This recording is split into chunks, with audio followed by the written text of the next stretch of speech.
What's up, everybody? Welcome back to the channel. The dream team is back together. I am here joined by Campfire and Layla Lynn. Guys, thank you so much for joining me last minute like this. Let me put the applause since we've got the dances going. Yes, welcome, you guys. Yes. How have you guys been? Ladies first. I have been well. Something told me you were going to say that, Campfire. Gentlemen. But I've been doing well. Oh, wait a minute. Let me back up. Wait. Good. You know, it feels like it's been a long time since we last seen each other, but I think it hasn't actually been all that long because we shot a collaboration. I think it was on your channel, Layla, when we talked about the Real Housewives of Potomac. Yeah, maybe like a month ago. Yeah, right? I don't know. I have no concept of time. A month or two.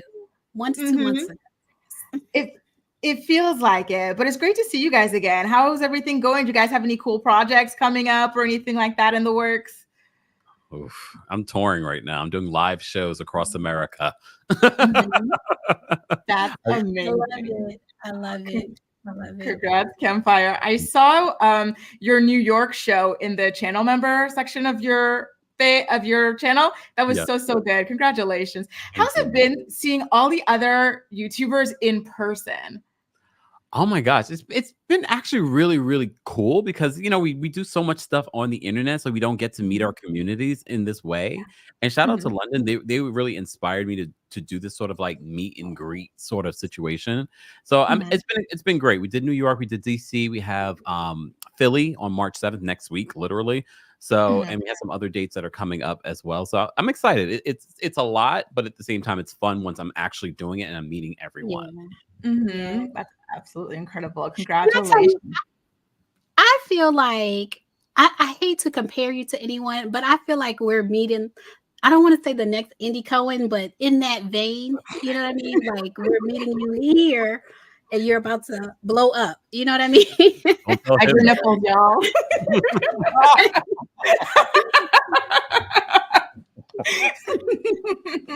I love that, Layla. Andy Cohen, money. Come on now. Okay.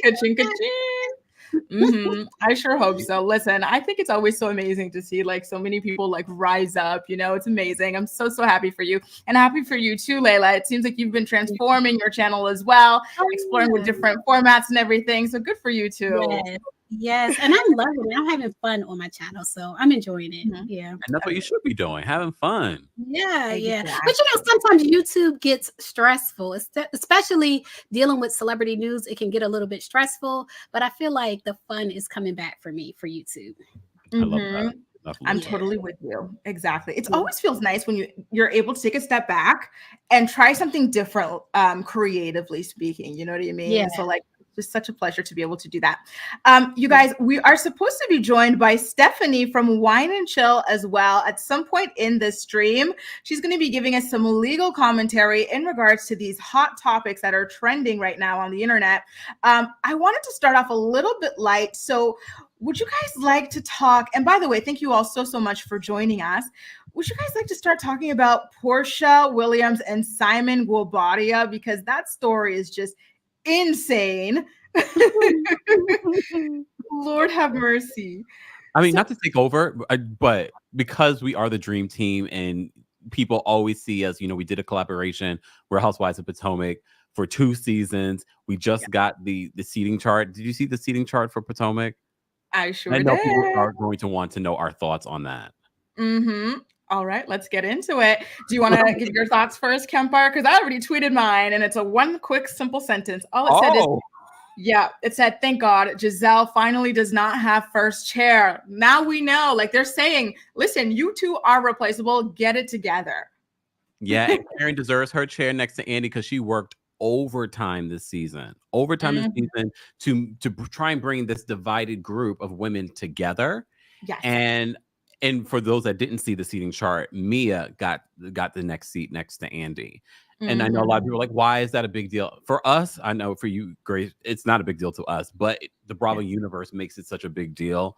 And it's usually that it's someone that had like the biggest part of the season, the most drama.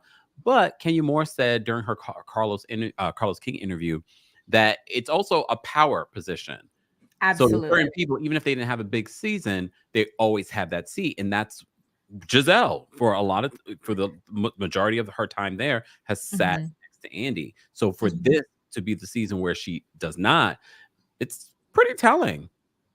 It is, right? Do you think they're sending that message like, hey, listen, you can't just be icing people out like you run this show or something like that? I don't know if that's what's really happening. I think she has a good relationship with production and the network and Andy behind the scenes. I don't think it's that. I think maybe production wanted to send a message to the fans like, oh, we're not favoring Giselle. I don't know if I 100% believe it. I'll believe it if next season we see some sort of change in regards to casting.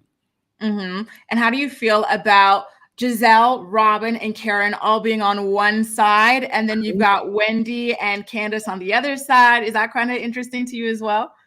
It is interesting. I mean, I never understand the mindset that they come up with in regards to production on why they do what they do. But I guess it makes sense when you think about the conflict that's played out during season. We also have to keep in mind there's a lot of the season that we haven't seen. So Mia having that position, next to Andy, is probably telling more about her marriage drama is going to play out in these next few episodes.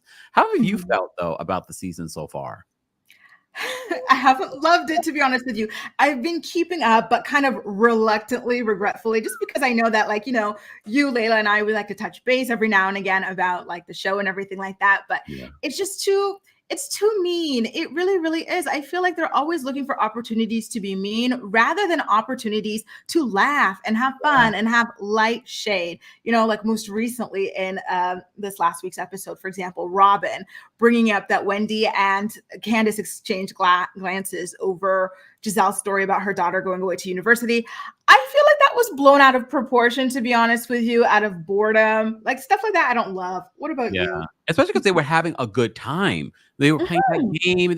For once, I thought this one episode was going to be mostly fun. Did I love the fact that Candace and Wendy were making faces as she's talking about Grace going off to Florida? We can't change the fact at this point in time that Grace is going to Florida for school. So I just feel like it's pointless, but maybe those faces were edited from another moment. Who knows? I don't know. However, I just was like, why do we have to go here now? Save it for next week if there's going to be some sort of issue.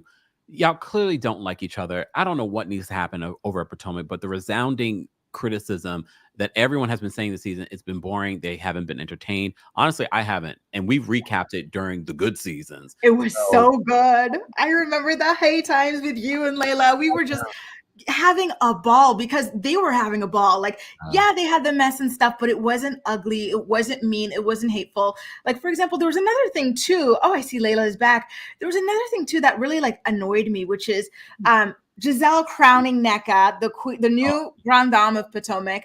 And then Karen, she's like, well, you don't even live in Potomac. And then they get into who owns their house, who doesn't. It doesn't matter if you own your house outside of Potomac, It's like, this is a thing between the Potomac girlies. Like, I don't know why they keep throwing that in Karen's face that she doesn't own her home as some sort of a dig. I don't really like that kind of thing. What about you guys? Mind you, she used to own a home in Potomac. Exactly. She sold it. She's renting now. So what? It's not a huge deal. It's not a huge diss. I don't care for it. Someone just said Giselle's so corny, and I agree. And I'm sad about it. I'm sorry because I missed some stuff. My electricity, actually, my whole electricity went out like twice just now. But I'm back. Did y'all talk about the seating chart? Yes. Oh, you did? Oh, okay. I was about to say when the person said Giselle's so corny, and she finally lost that first chair. I was just about to bring that up. Yeah. What did you think about the other positions of Mia sitting next to Andy this season? Why does Carlos King keep saying Mia is the future of Potomac? I don't get. He said that? Yes, Mia be lying is the new face. Yeah, I don't get why she has the first seat. I don't see why he's saying she's the future of Potomac. I don't get it. I feel like she's a young Karen, to be honest with you. Like her and Karen are like the same person, just different ages.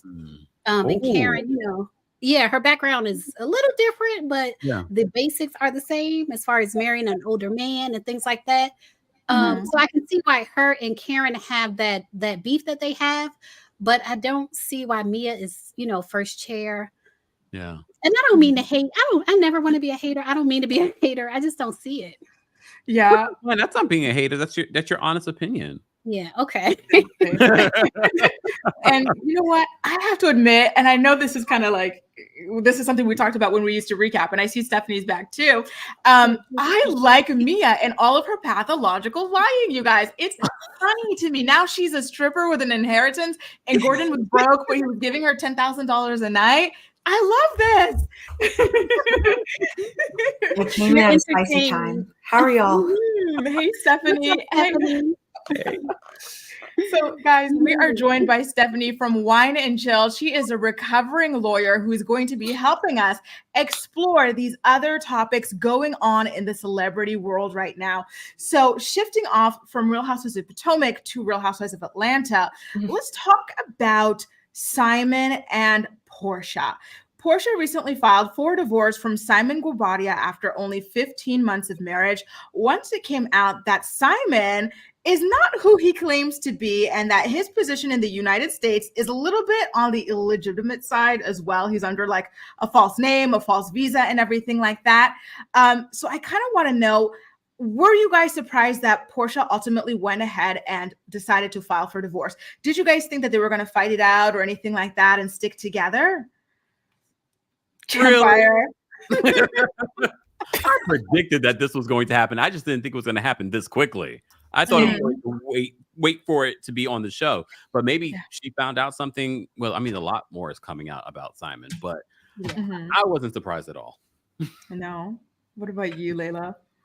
I wasn't surprised, but I want to go back to this false name thing because I feel like I know it's considered a scam and things like that, but I feel like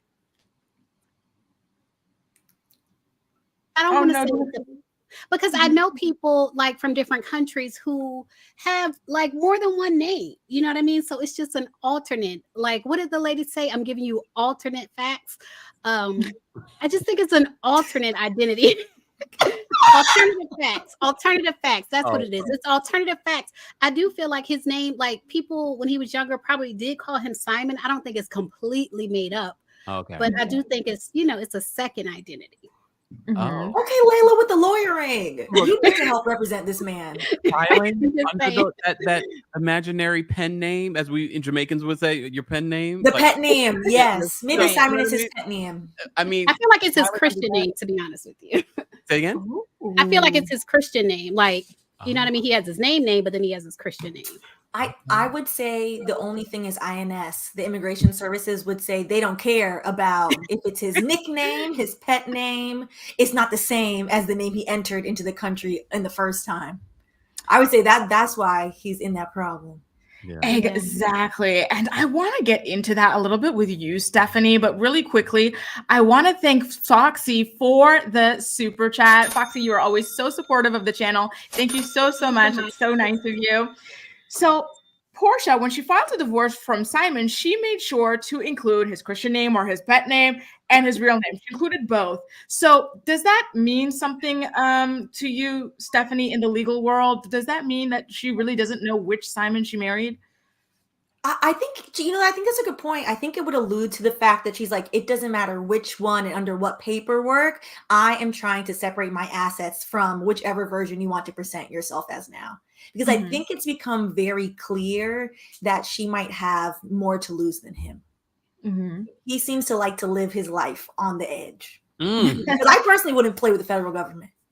Yes. I'm like, is it narcissism to where you have a permanent residency, but then you still want to sue INS for not letting you be a naturalized citizen? Which is what is going on there? I've never seen anybody do that, to be honest. Because Grace and I were talking about all of the benefits you get with permanent residency. So all he is basically being excluded from is a blue passport. So, the passport is very valuable. So maybe he really wanted that. To jeopardize your permanent residency, I don't see why you would. And then voting. And he doesn't seem like he cares about the state of this place. So I would fascinating to be. I don't know, because it crossed my mind when y'all were talking about the reasons that he would want like the blue passport, and it crossed my mind because the other lawsuit he had in the past, he's been very active politically with I think it's called the People's Democratic something in Nigeria, like he was an elected officer with them, and I was like, is he trying to get into politics here? Like, does he want a blue passport for that? You know what I mean? Like, it crossed my mind. It crossed my mind. The man is so bold. So I honestly, I have never seen somebody with this level of audacity. Mm. And I've covered so much scamming on my channel because I find scammers to be very fascinating people. And I'm like, wow, if only you could be this bold for the right thing. Or maybe like the middle ground thing. You could do so much.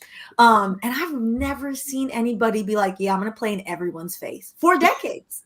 And see, he hasn't only been playing with the government. Now we're finding out that he is not paying his bills when it comes to that private jet, that he's got some sort of a timeshare payment plan on. Stephanie, can you run us through the basics of that case and what's going on and whether or not Porsha can be implicated in that? Yes, and that reminds me, I need to finish my editing for that. So basically, and I'm sure y'all are aware as well, Simon's one of his many companies, so maybe we should start that way.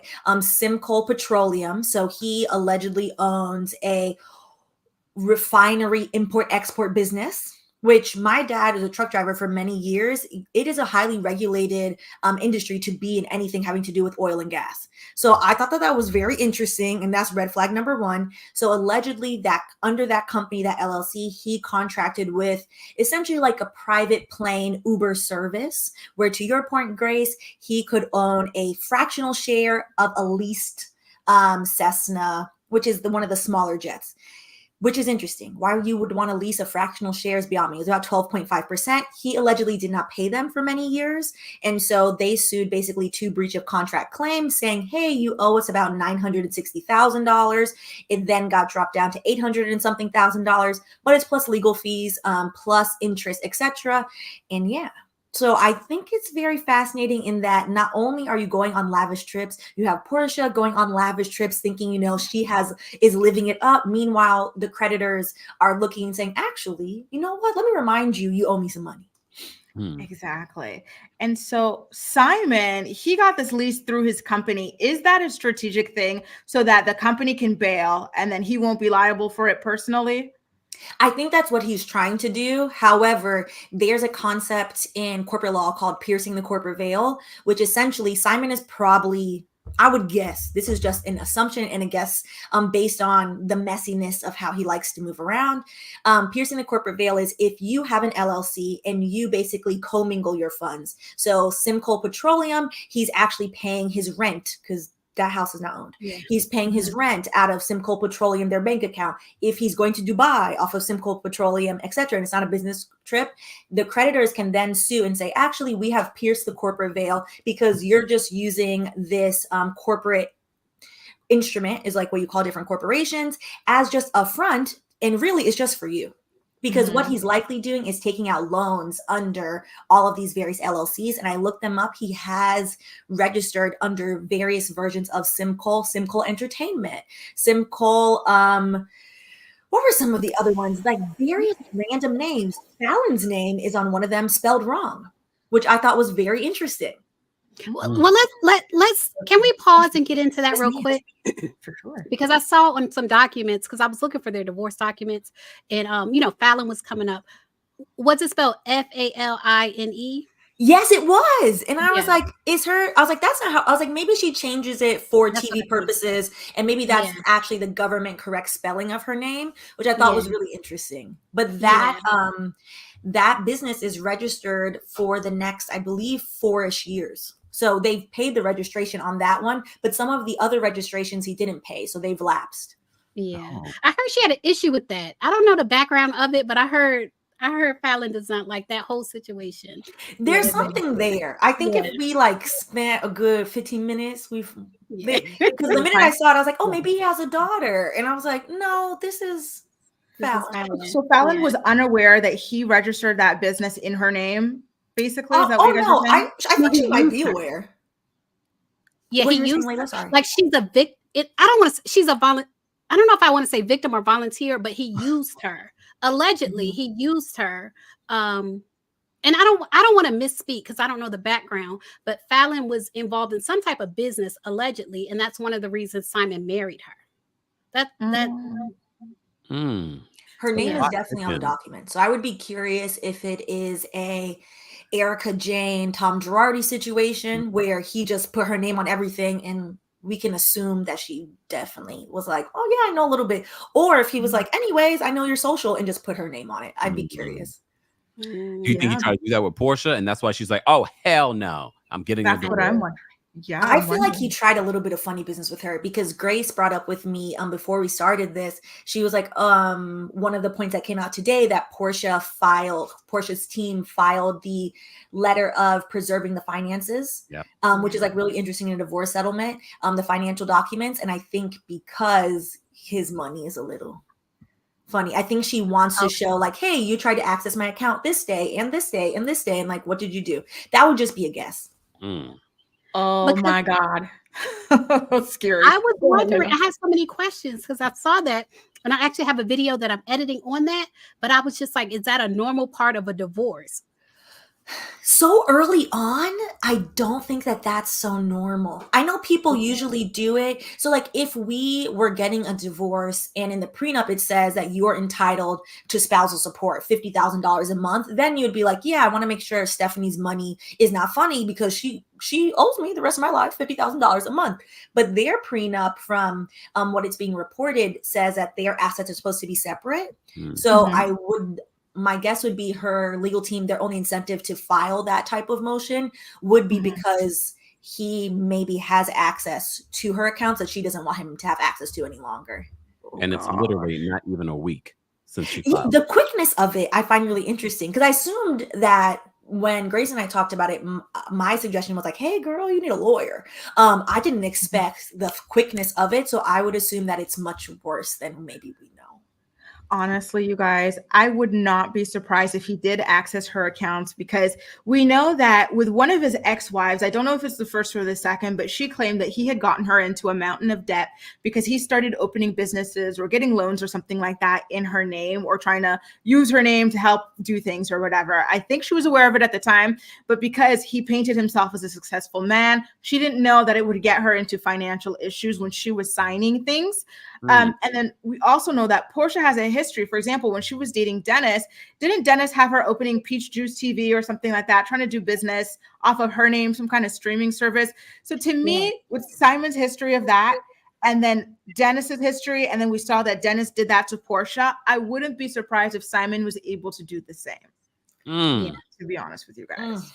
I feel bad for her. We're her friends. We're her friends to tell her to do a quick LexisNexis of like, girl, you got to look into people. I know. My thing is, though, at this point, we didn't know a lot about Simon, but she discovered a lot even before she married this man. I know she was seeing all the blogs and all the reports and all the videos that were coming out about his money. Because Fallon did say before they got married, like, his money is funny. And a lot of people took it as she was being bitter. And I was like, two things can be true at once. You could be upset and also correct. Exactly. And pregnant. Pregnant and lying. Like, I think Porsha knew he was scamming, you know what I mean? But I think she thought like the scam was working. Like, I think maybe she thought it wouldn't affect her. Sometimes people are like, well, maybe you scam others, but you're not going to scam me. Right. And somebody that's willing to scam is probably willing to scam you too. Yes. You are an instrument at this point. You are an instrument of Simon. Yeah. And then it blows up in your face, right? Because like Nene says, you never win when you play dirty, because they were both preying on each other for different reasons. I believe that Porsha went for him for the money, or the image of money that he had. And then he went for her because he likes fame, and, you know, he wanted to be known a little bit more. And so at the end of the day, like, that kind of blew up in both of their faces. Real quick, I want to give another shout out to Foxy the SUED. Thank you so much for your super chat. Foxy's asking if we think that this is real, or if it's an Erica Girardi, Tom Girardi divorce sort of thing. I think it's real. I think it's real just because the potential possible deportation. If that wasn't on the table, I'd be like, oh yeah, maybe it's for show. But like, once you cut the tie, also again, Simon wanting, to your point, Grace, Simon wanting fame after he has funny paperwork for decades is wild to me. If my paperwork is funny, I'm not saying anything to anybody. I'm minding my business. I'm paying my taxes. I'm smiling at my neighbor. I'm being a kind person. I'm not doing any of this. 1,000%. I was shook by it because myself, as an immigrant, I have papers and they're legitimate papers, but I don't get caught up in any kind of mess. If there's a protest somewhere, I'm running in the other direction. I don't want to accidentally get caught up in anything, you know, like I just don't want any problems. So for him to be protests and prayers too. and they have them everywhere. So I'm always running in some other direction because I can't get caught up in a damn thing, you know. So it's wild to me that he would even go for this, you guys. That's that level of narcissism, though. That he I really think so. Like he wants the money and the fame. I really think he's a narcissist, especially looking at his social media now. Since the divorce has been announced, and he's shopping for cars, like he's doing all these weird things on his social media. I do think it's an extreme case of narcissism. I think so too. And I've got a photo of that too for you guys. Window shopping for a car when you owe somebody else $1 million is just wild behavior. So I was like very curious and very much like, I don't understand how this man is legitimately running an oil refinery import-export business. So I just Googled Simon oil business, and he must have, with SEO, tagged it on the Instagram. Up popped an Instagram that he posted of a video where he was in, I believe he was in the UAE with what looked like UAE businessmen in their traditional garb. And he like, it's giving very luxurious, it's giving diplomat. And one of the men was a retired Emirati military professional. I can't remember like his ranking, etc. And people are in the comments like, wow, this is so distinguished, etc., etc. And now my question is, can you rent, you know, people to just stand there and look like they're of importance for you to perpetrate the fool? Because what was actually doing on the video? Miss Netta. Yes, Miss Netta and Charles have been renting people to hype them up in the background. Yes, you can rent people. Audio. I don't think there's actual people there. It's just audio. Okay. But I'm sure. And, you know, I've even seen Vivica Fox. Like, yes, you can rent people to, you know, it's acting to do a scene with you. Here's the thing, but though. I feel like it's see-through. It's see-through. The thing is, especially because he spends a lot of time in Dubai. And I got a lot of sources in Dubai. I ain't got nothing on Simon yet. But there's a lot of funny business and funny businessmen that go to Dubai. So the fact that he's always there says a lot. Yeah. Speaking of, do you guys think he got back into the United States after all of this news broke? He's been purposely tagging all his recent posts as in the US. I'm here, I'm back. But do you think he actually made it back now that, you know, the jig is up? Somebody should post, like, you remember back when catfish first came out and people were like, to ensure they weren't getting catfish, they were like, hey, send me a picture with a spoon on your nose and something wild. Somebody should ask him, like, send me a picture with a real diamond on your forehead. Right. I think so too, because I'm on the fence about whether or not he actually is in the United States right now, to be quite honest with you guys. Everybody, if you are just tuning in, I am joined by Kempire, Leila Lynn, and Stephanie of Wine and Chill. We just covered Porsha and Simon's very, very messy legal issues right now. The divorce, Simon being sued for almost $1 million for not paying his portion of that timeshare jet. Now, I saw some questions earlier in the comment section, people asking about the Diddy lawsuit. We haven't gotten there yet, but let's get to it right now, you guys, because this lawsuit is major. So someone who used to produce for Diddy's Love album is suing him. He's claiming that Diddy forcibly touched him in very, very inappropriate areas and that he would get other people to do the same. There's just so much to unpack in this lawsuit. Can I ask you guys quickly, what were your first reactions when you heard about this lawsuit? Because it really is like extreme. I looked at the comment section when I first saw them reporting this, and it was clear that no one read the actual article because I think their opinions would have been a little bit differently. Because I have to say, there's a lot of true things that we can say about Diddy. This particular lawsuit feels like there's a lot of holes in it.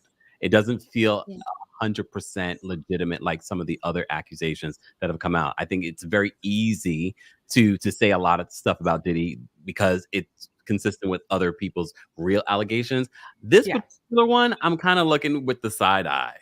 I'm still looking at Diddy with the side eye because I do believe every other lawsuit that we've talked about and covered. But this particular one, I'm just like, especially with the screenshots of Stevie J only for screenshots of Stevie J, but aren't really Stevie J, another actor came out. Adult entertainer. Here we go. Thank you. Came out and said that's actually me. Look, there's been like little inconsistencies in the accusations. I think right now Diddy's an easy target, and there are a lot of legitimate allegations that he's facing.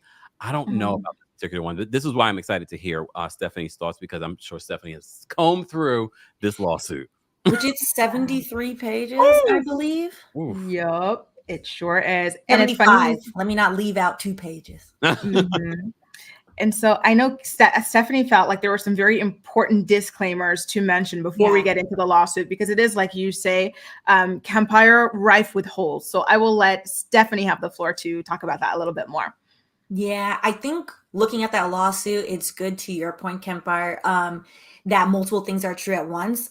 There are claims in there that seem probable and can likely be proven in court. However, the lawyering is so sloppy that it then causes you to question other things, because when I first read it, including somebody in an intimate act, a photo of it in a lawsuit would be an invasion of privacy, because a complaint is public information. So my first question was, are you even allowed to do this? I've never seen in a complaint just a picture of a nude person allegedly doing this. I was like, that's interesting. It's also very pixelated. So I was like, is this even Stevie J? Which it has come out now, someone else saying like, no, I'm an adult entertainer. This is my job. I'm at work doing work. Okay. However that goes. That opens a whole different can of worms of the fact that Stevie J, who is a problematic human being, now has a legal right to sue for defamation. Because you're telling people I'm over here doing this. This other person's like, yeah, that's not him. That's me. So that's an issue. The other thing is there is a huge weaponization of people's sexuality in the way the lawsuit is written. Yes. And that was my biggest problem. I was like, this takes away what should be a credible accusation of, yes, of course, men are assaulted, unfortunately. Predators are equally predatory to anybody because they don't have respect for other people. I do think it probably is likely, even though it's an allegation, that the coercion was there. There are claims of intentional infliction of emotional distress. Yeah, if my boss is, showing inappropriate things to me, I am distressed. Negligent infliction of emotional distress, etc. I wish the lawyers had done a better job. I don't know why it's so sloppily written. Tyrone Blackburn. We've heard that name before. Lawyer. Yeah, from the Nicki Minaj lawsuit. Yeah, and some other celebrity lawsuits. Which, because she got a few. Which lawsuit? That was just a comment before, because they get upset. The one dealing with her husband. I'll put it that way. Okay, I see. Yeah. The way the complaint is written more so like a very salacious press release for a blog than a complaint. Right. With Cassie's lawsuit, it's very hard to read because it is very detailed and like, hey, this happened, this happened, this happened, this happened. There's a lot of repetition, and yes, you should believe all victims. So the likelihood of it happening is there. And you as a lawyer, you're not doing your client a service by sloppily putting together what is likely a traumatic experience in their life. Someone reached out to me like in the music industry, and they said they had friends in common with the guy Rodney Jones that's doing the lawsuit, and they said that a lot of people in the music industry feel like they know the lawsuit, like a lot of things in the lawsuit are false, like a lot are true but a lot are false. But they said this person, it's been on the blogs that he wanted to sue Diddy for his publishing as a producer, like he produced for Diddy. He didn't get his music splits. Right. And they told me he feels like his life is in danger. And so he did this lawsuit to get headlines, because they said his other lawsuit, like it wasn't making enough waves. It wasn't getting enough headlines. So he knew if he did this lawsuit, his name would be in the headlines, and he felt that would protect his life. So this is all, I don't want to say it's all fake, but a lot of it is fake. A lot of it is phony for headlines because the person feels like their life is in danger. That's what I was told. That is doesn't that take away the credibility of the person if you're willing to put out lies in order to protect yourself or to bring attention? I think more so to bring attention to your other lawsuit that wasn't getting attention and that you started a GoFundMe to actually pursue. But if you feel like your life is in danger, then what does your reputation matter? You know what I'm saying? Yeah. Like life, reputation, like that's what was told to me. But you know, Yeah. I don't know. I'm just watching. I don't know. What I'm saying is that I feel like it's not so much more about his life. It's more so about that other lawsuit. I think, they want to pull on our heartstrings and say, oh, my life is in danger. But it sounds like it's more so about that lawsuit getting more attention. But who knows? Who knows? Not me. Yeah, we don't know. I would say one of the things about reading it, first of all, it has the trigger warning because it's very hard to read. Outside of like the substantive, like why is it written this way? But there are things in there like this is very jarring, and it's unfortunate.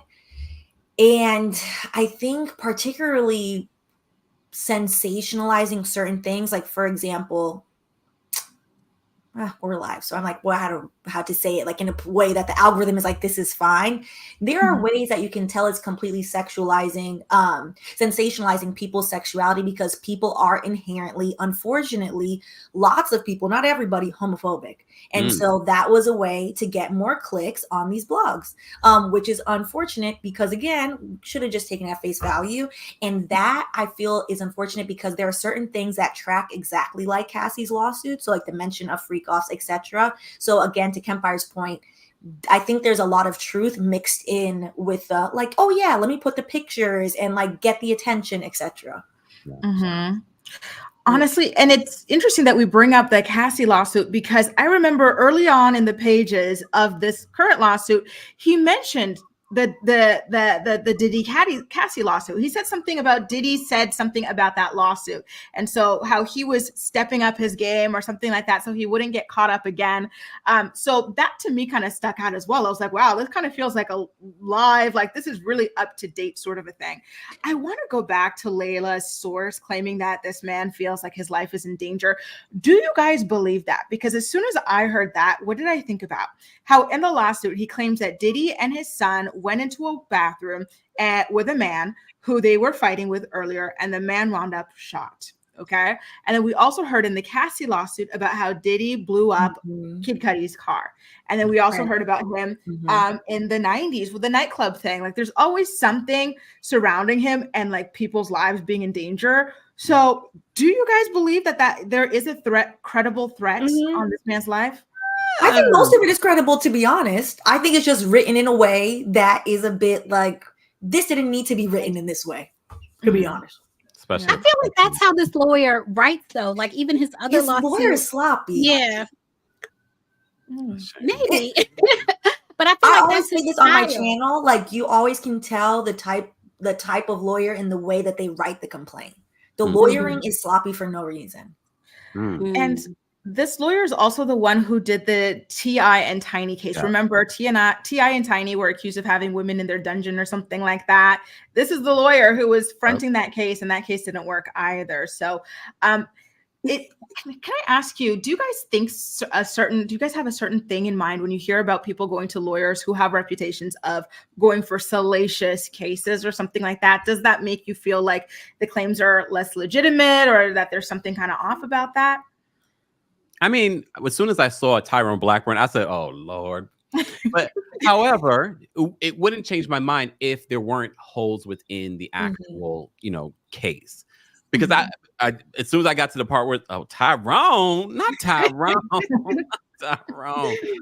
But however, if there's some legitimate, substance to the situation, then I'm like, okay, Tyrone, you got us here.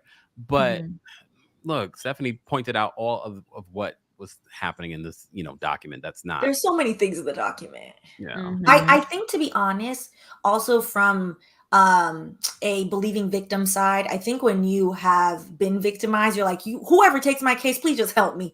Because for what it's worth, the client doesn't have control over how the lawyer decides is the best way to present the case. In defense of Tyrone Blackwell, his style might be, hey, we need to win in the court of public opinion first. So this is how you win in the court of public opinion. I don't agree with it as a lawyer, but I also don't do litigation. So maybe he's like, listen, girl, that's how I win my cases. This is my strategy. This is what I want to do.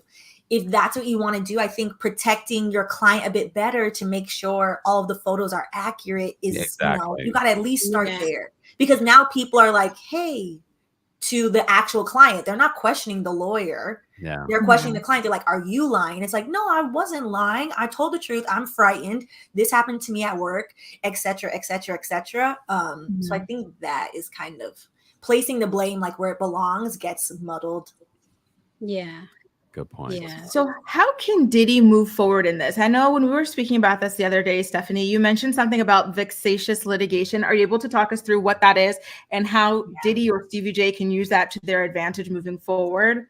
Yeah. So the interesting thing is Stevie J is not a named defendant in the case.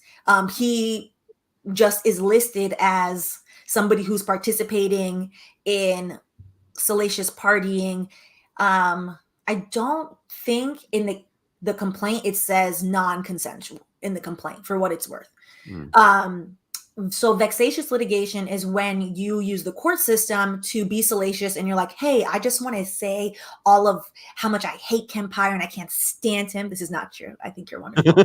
And so I'm going to write it in this complaint and it's going to be public and I'm going to use all these photos that I think are bad angles of him and ha ha ha ha. Kempire will then countersue me and be like, what kind of nonsense, Stephanie? Why would you do that? Also, judge, throw this out and make her pay my legal fees, etc. The reason why I bring that up is that's because the lawyers, again, when you're not paying attention to what you're doing or whatever reason, the original amount for the complaint was $30 billion. So the response from Diddy's lawyers was, this is ridiculous. This is asinine. This is vexatious litigation, etc., etc., etc. To which the lawyer then fixed him, was like, oh, no, it's $30 million. So I can tell from now the Diddy's legal team, despite whether or not these allegations can be proven in the court of law, they're clearly going to go with, no, see all this picture is wrong. This is wrong. This is wrong. This is wrong. This is wrong. And they're going to poke at it that way and say that he's just a disgruntled employee. Yeah. Which is unfortunate because, again, that's not the client's fault. That's the lawyer's fault. So sidebar, I'm a defend Tyrone Blackburn. Because Blackburn, sorry, I said his last name wrong. My apologies. Tyrone. Tyrone. Sorry. But no, what you said was correct though, which is it was like he wrote that in a way that would get the blogs talking, because if you look at the comment section, everyone is believing it. Oh, I believe that if Diddy did that. So he's winning in public opinion, no matter if we are, diving through the actual document, reading the document. A lot of people aren't. They're reading the blogs. They're reading what social media is saying. I don't know if that will help in regards to the actual court system and a judge, but who knows? It might force, Diddy and his team to settle quicker, maybe, which is unfortunate. Do you think that was the goal all along? Sorry, Steph. I did want to ask you guys if you felt like that was the goal all along. Once everybody saw the way Diddy settled that lawsuit with Cassie super quickly, maybe people who did have actual legitimate gripes and bones to pick with Diddy said, this is my opportunity. Let's try to get this done, because I know there were 4 other Jane Does who filed their lawsuits before there was a statute that was about to close. I think those lawsuits are still going forward, but I think people really felt like, okay, he's embarrassed, but to be honest with you guys, I think once Cassie put that all out there, people already knew the tea. So now he's no longer as hasty to settle things. And maybe he's looking for technicalities or this or that to fight things, because this stuff is already out there and it can't be taken back. And that's what he was hoping for. Yeah. Absolutely. So I kind of feel like that's what this guy was kind of hoping for, because all of this is already out there about Diddy. Now, some of the charges. I'm sorry. No, I just want to ask your opinion, Stephanie. So do you think he is going to settle it, or you think he's really going to fight it? Okay. So to be honest, I think people, generally speaking, when they start, they might be like, yeah, I'm going to go through litigation. Litigation is such a toll on everyone involved and the amount. And it is so, if he's alleging, and I'm trying to use the lawyer speak, I do believe him that he's afraid for his life, for what it's worth. Since he's alleging that, he's likely not going to continue to drag this all the way to court. The minute that, you know, it settles, he'll be like, okay, cool, I can afford security, I can afford these things because I'm terrified, for what it's worth. I do hope, though, that we see the day that actual justice happens in terms of Diddy not being allowed to allegedly harm anybody anymore. Because we're seeing individual justice, like Cassie rightfully, there was no way that she was going to go all the way to court to go relive such a horrific experience. And she shouldn't have to. And honestly, neither should anybody else. And simultaneously, the legal system needs to catch up with Diddy, or he'll end up like Russell in Bali, living large with, you know, what type of consequences is that? Right. For what it's worth. Campfire Layla, you guys look like you got a lot to say about Russell Simmons. Screaming his FaceTime at his poor daughter who just graduated from Harvard. Screaming. Like, how are you screaming at me from Bali? Shouldn't you have found some Zen? I really think he has, I don't know if it was dementia or what disease she mentioned. She thinks he has a certain disease. And then I actually researched that disease, and that the person, like what I saw, it did look just like him. I do think he is suffering from that disease too. Yeah. It looked just like him. Yeah. And he's not even near his family. He's separated from his family. Right. He ran out of the country. Yeah, because he would face criminal charges here. Yeah. And then a recent lawsuit come up. He was being accused. Yeah. Probably. I wanna say, To be honest. He has been credibly accused by so many people. Yeah. And Charles, if it was me, I would take a flight to Bali. You know, be like, all right, since you want to hide. Here we are. What's up? Let's talk. It's, you know, guys, speaking of like a multitude of things, I can't keep up with everything that this man accused Diddy of. I know he claimed that Diddy's organization is RICO, but it has never legally been classified as RICO. Then he talked about how he compared somebody in Diddy's team to Ghislaine Maxwell. How do you guys feel about these gigantic allegations that he has thrown out there in this lawsuit? I feel like some of them are just so extreme and serious that I don't know how a judge can parse through all of these different allegations and come up with a conclusion. Maybe that's his hope. I think because it's laid out this way, it's hard to fathom it, because the RICO is tying into his allegation that human trafficking is going on, which is a serious allegation. And based on what was in Cassie's lawsuit, is somewhat cooperated for what it's worth. But I think, again, because it's sloppily written, it's kind of like, what? I'm reading this document and it's not being explained in an easily digestible way. Stephanie, can you resubmit? You can amend your complaint. So I'm hoping that maybe they were like, you know what, get the headlines, get it out there, and then amend and restate the complaint in a couple weeks. Might take a couple weeks to update that. But they lost a lot of credibility with that photo being that adult star and not Stevie The photo J. was also like so pixelated that when I first saw it, and I was like, wait, why are people reposting this photo that you can't verify? Like, you again claiming, hey, look, it's Stevie. You know, I do have a question for you guys in regards to that photo. I'm just going to put up the tweet again, exposing that the photo was not actually Stevie J.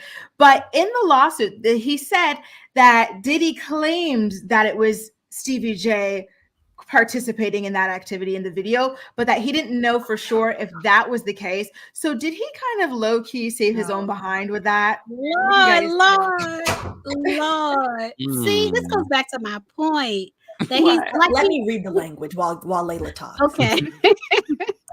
That he like, obviously he knows it's fake. Obviously he knows it's not Stevie J, but that goes back to my point that he's doing this for headlines because he feels like his life is in danger. So at the same time he's doing it, but he's also protecting himself. Like, you know, Diddy said that this was Stevie J. I didn't say this was Stevie J. That's what Diddy said. He's protecting himself at the same time. Gosh. Okay, so which again, this is wildly inappropriate to be in a complaint. I'm looking at the complaint. In paragraph 73, it says, the following are screenshots of the video of Stevie J. I'm like, what will YouTube allow you to say? Penetrating a Caucasian male that Mr. Combs provided to Mr. Jones. That is an affirmative statement. That is defamation because it has proven to be untrue. It doesn't say, we think it is. It's an affirmative statement. And that affirmative statement is a lie. Gosh, honestly, so I think this. Not just you think Tyrone believes the lies? Like, what's the so then the question would be, your Tyrone is a lawyer. As a lawyer, you have a legal duty and a fiduciary duty to put together a complaint in a way that you believe that it's credible. So did you believe that this grainy screenshot that is credible? Which might, again, child, don't look at this. Look at this picture again. It is it's grainy. Like, I don't see how anybody would look at that and be like, oh yeah, I can definitively say who it is. Right. I think he's bitten off more than he can chew. And I think for what it's worth, having to defend Stevie J on the principle of the matter is really irking my spirit. I know, right? Because he's such a trifling trifer of a person, and I'm like, Lord have mercy. Everybody named in this. Diddy, Cuba His Gooding son. Jr. I'm like, all of them have legitimate accusations against them. The fact that we got to be like, this damn lawsuit, so many damn holes in it, and you got me defending Stevie J and Cuba Gooding Jr. Why? Because again, I want to say that I do believe that he was harassed and had to unfortunately witness these things, etc. and etc. So I'm like, why are you hanging your client out to dry like this? Exactly. And I guess maybe to your point, Kempire, the Tyrone's point is like, well, most people are not going to go through this lawsuit, so I'm going to go about my business. Yeah, cash out. So you believe he was harassed? You believe he was harassed, but in the lawsuit, he says he was physically assaulted. Do you believe he was also physically assaulted? I'm honestly, just curious. Truthfully, I am in the business of believing all victims until proven otherwise. I'm like, there's no harm for like being like, you know what? You said it. There's no reason for you to lie. Also, predators, they don't care. They don't care. Yeah. They don't. And I think particularly Cassie's lawsuit showed that the allegations against Diddy are always in a way that he wants to harass somebody he can control, and that is somewhat in the public eye, and that also dangling this carrot of career in front of them. So I think that also adds to the credibility of that.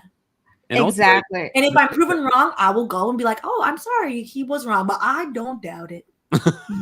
Like you said, Stephanie, it falls on Tyrone for the way it's presented. It does fall on Tyrone. Really, it should be. We have questions for Tyrone. Absolutely. We need to call Tyrone. We really do. That's our next video. He can't. Tyrone said, listen, I'm getting more business as we speak. I'm going about my business. And he will do an interview. I'm sure Tyrone would love to do the camera too. You know what? You might be right. It might be like Ronald from RHOBH. He was really on the Erica thing. It might be a situation like this because it feels like Tyrone is about to build a reputation that's not good for the long term. So it would be great for him to speak up a little bit more, and especially now that this one photo has been debunked, because now it's like, what else is incorrect in this lawsuit, right? Real quick, you guys, thank you so much, Zoe, for the super chat. You're always so supportive as well. Thank you. Thank you. Cassie, I believe everything against Diddy. Can Justin Bieber please speak up? I am so curious.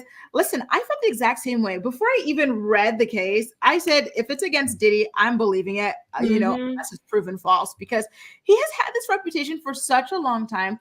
And I had heard of him allegedly violating men as well. For years, I've heard these rumors, you know. So to me, it was not a shocking thing at all to hear this. You know, I just felt like, wow, Cassie really truly opened the door for people to no longer be in fear of this man. And I think that was such an incredible thing that she did, you know, when she bravely put forward her own lawsuit, you guys. Like, it's huge.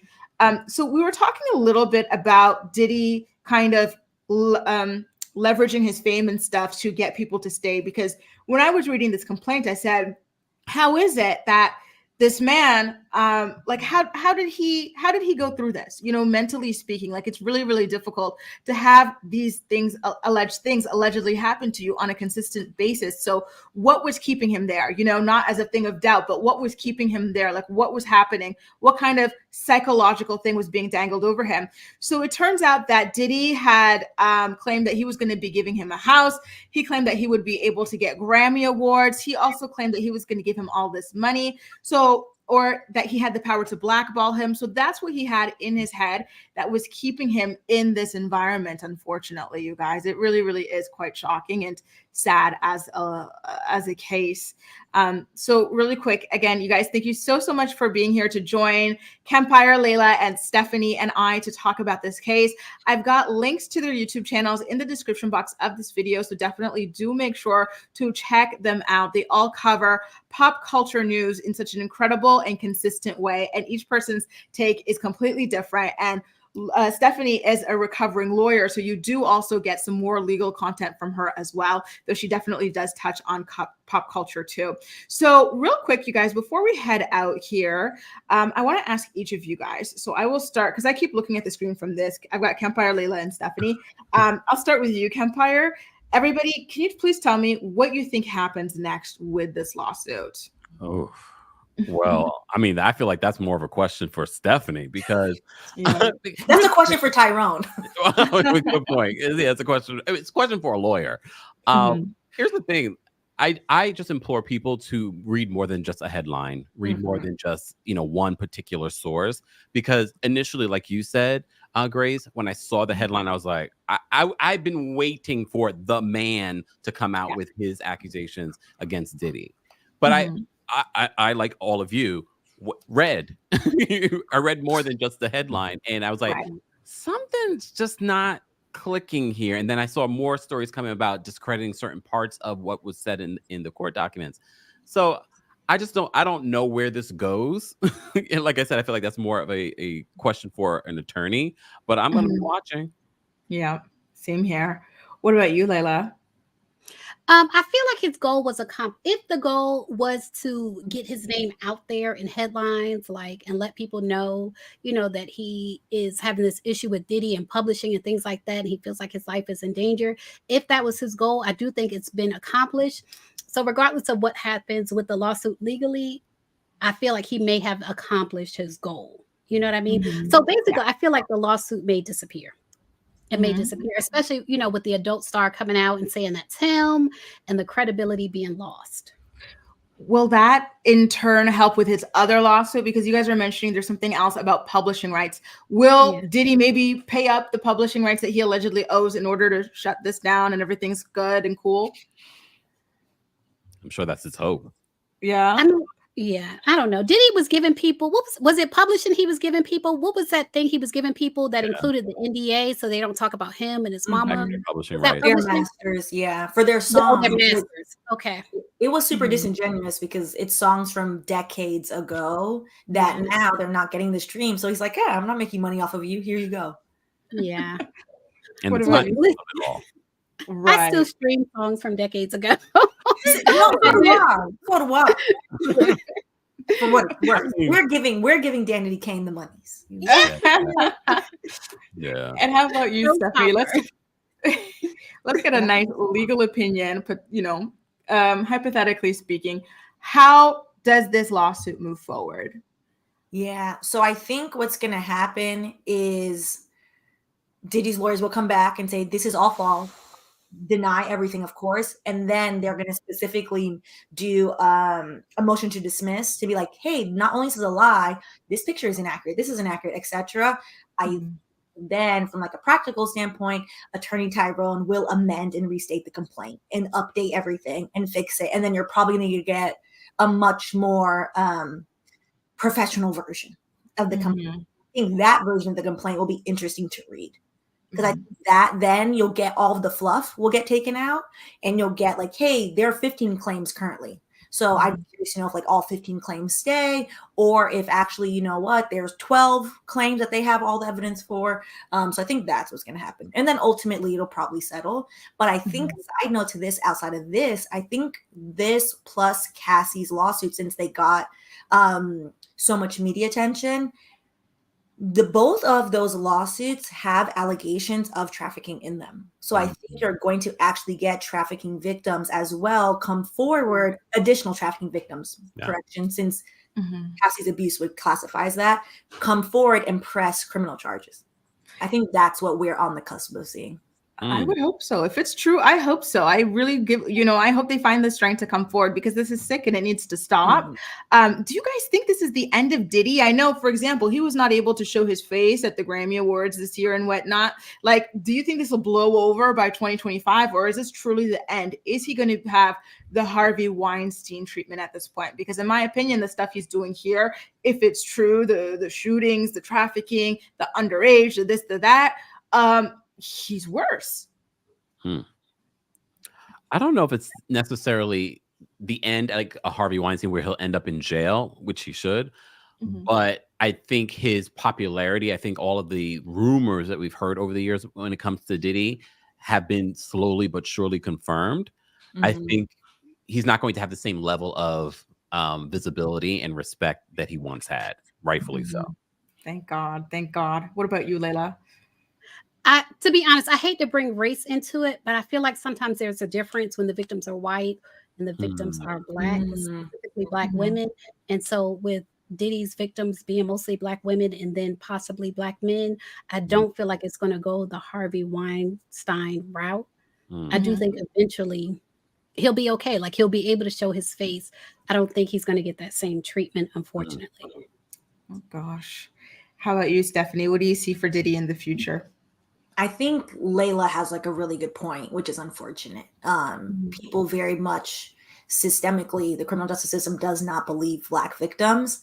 I do think, however, that maybe, just maybe, he will get his consequences. And I think that's solely because, interestingly enough, not that celebrity, their voice should matter so loudly in these things, but people for a long time, I think the reason why Russell Simmons is like, I'm in Bali on vacation, like living in delusion. People for a long time, so we're like, no, I know him. He's a nice person. And which was a wild thing to say. It was like, embrace seriousness, but okay. No one is saying anything for Diddy. Like nobody is taking up for him. People are like, I want nothing to do with it. Don't crop me out of that photo from that all-white party. Like absolutely not. And I think because his friends in high places are not willing, rightfully so, to put their neck out for him, I think he will get some consequences. Because there's there are more incentives to prosecute him than to not prosecute him. That's why I think that, maybe we will actually see him face some consequences. Let's hope so, you guys. Let's hope so. I'm so grateful for the Me Too movement and everything that has led us to this moment where people are feeling empowered and emboldened to speak up and speak out, because it's not easy. It really isn't. So I really do admire everybody who has spoken out so far. And you guys, thank you so much for joining Kempire, Layla, Stephanie, and I for this discussion. I know it was heavy, but listen, these topics really are important at the end of the day. And so I do appreciate you guys' ability to chime in such a positive and productive manner. So thank you all so much. Again, I've got the links to their YouTube channels in the description box down below. So make sure you subscribe to Wine and Chill. Make sure you subscribe to Layla Lynn, and make sure you subscribe to Kempire as well. So you guys, do you have any projects you want to promote that you've got going on to the chat before we sign out here?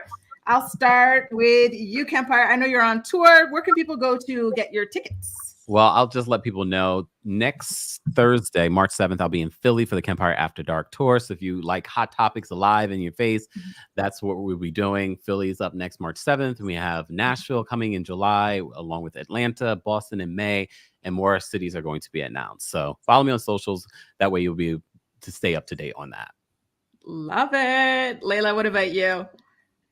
I'm doing more videos, more throwbacks. 90s, 2000s type of teas. So stay tuned to my YouTube and my Facebook channel. Amazing. Stephanie, what's going on? Ironically, I have the same announcement as Layla, which is nice. So doing more videos, but also I started a series of throwback lawsuits. So we started with the Bush v. Gore lawsuit, which, don't worry, we're going to tackle big, heavy lawsuits, but with some wine and some levity. So because Bush is not the brightest in the bunch, there are lots of jokes. The shoe throwing is in the video twice, etc. So highly recommend if you want some edutainment content, that's over there too. I love it. Listen, you guys are so amazing. I really do admire all the content you guys put out. I watch it and I subscribe. I'm subscribed already, of course. I leave comments. So you guys, when you like a creator, please do make sure to like their videos, interact and everything. It really allows YouTube to know that people enjoy their content. So thank you again for participating in the chat. If you're watching the replay, make sure to leave your comments in the comment section. Bye, everybody, and we'll see you next time.